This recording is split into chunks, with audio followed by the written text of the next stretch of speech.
बिजली कंपनियों ने दिल्ली की सरकार को खत लिखा है और साफ तौर पर कहा है कि उनके पास अब पर्याप्त धन नहीं है बिजली की आपूर्ति के लिए, इसलिए अब लगभग 8 से 10 घंटे की जो है वो मध्य दिल्ली और ईस्ट दिल्ली में कटौती होगी। हमारे साथ बात करने के लिए मौजूद हैं दिल्ली प्रदेश बीजेपी के वरिष्ठ नेता वीरेंद्र गुप्ता जी। सर, आपसे जानना चाहते हैं कि अब एक तरफ बात होती है 50% बिजली छूट का ऐलान तो हुआ, कटौती शुरू हो गई। वो कहते हैं ना कि न खुदा ही मिले न बिसाले सनम, न इधर के रहे न उधर के हम। वो तो घी शक्कर थे पिछले वाले, बिजली कंपनी के साथ मिलकर के जनता को लूटने का काम कर रहे थे, भ्रष्टाचार कर रहे थे। और इनको तू मैं से फुर्सत नहीं है। धमकियों से ना तो सरकार चलती है और ना ही लोगों को सुविधा मिलती है। एक कुशल प्रशासक की तरह सरकार को व्यवहार करना चाहिए। मुझे लगता है कि इस सारे झगड़े में पिसेगा कौन? आम आदमी, जिसके घर की बिजली जाएगी, यानी बिल भी ज़्यादा देगा और बिजली भी नहीं आएगी। इस तरह के हालात पैदा हुए हैं तो उसका हल कौन देगा? इसका हल भी सरकार देगी।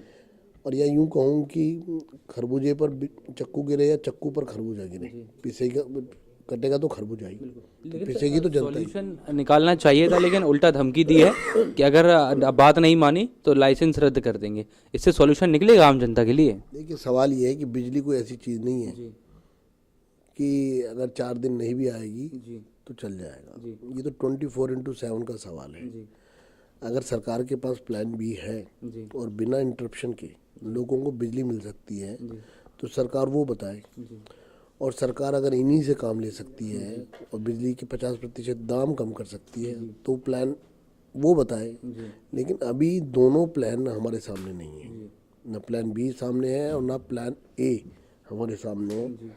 कुल मिलाकर के तालियां तो बटोर सकते हो आप, लेकिन समस्या का समाधान इस सारे झगड़े से मिलने वाला नहीं है। सर, एक आखिरी सवाल मेरा ये है कि एनटीपीसी भी लगातार मना कर दिया एनटीपीसी ने कि वो बिजली नहीं देगी जब तक जो दाम है वो नहीं चुकाए जाएंगे, जो पैसा है वो नहीं पहुंचाया जाएगा। तो कहीं दिल्ली सरकार की जो साख है वो भी कहीं कंपनियों के सामने कमज़ोर होती दिख रही है आपको?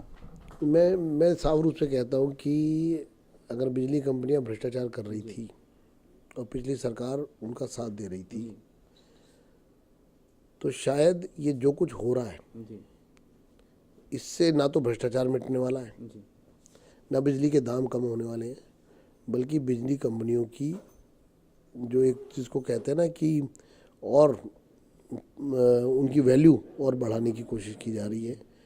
क्योंकि प्रशासक को, सरकार को, प्रशासन को काम लेने के लिए बहुत कूटनीति की ज़रूरत है।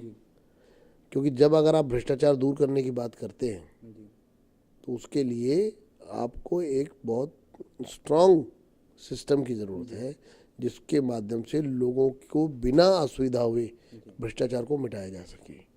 लेकिन यहाँ दोनों फ्रंट पर आप फेल हैं। ना तो भ्रष्टाचार दूर कर पा रहे, ऑडिट होगा, वो होगा, ये होगा। सवाल ये है कि बिजली के दाम कम कब होंगे और कैसे होंगे। धन्यवाद सर। धन्यवाद सर।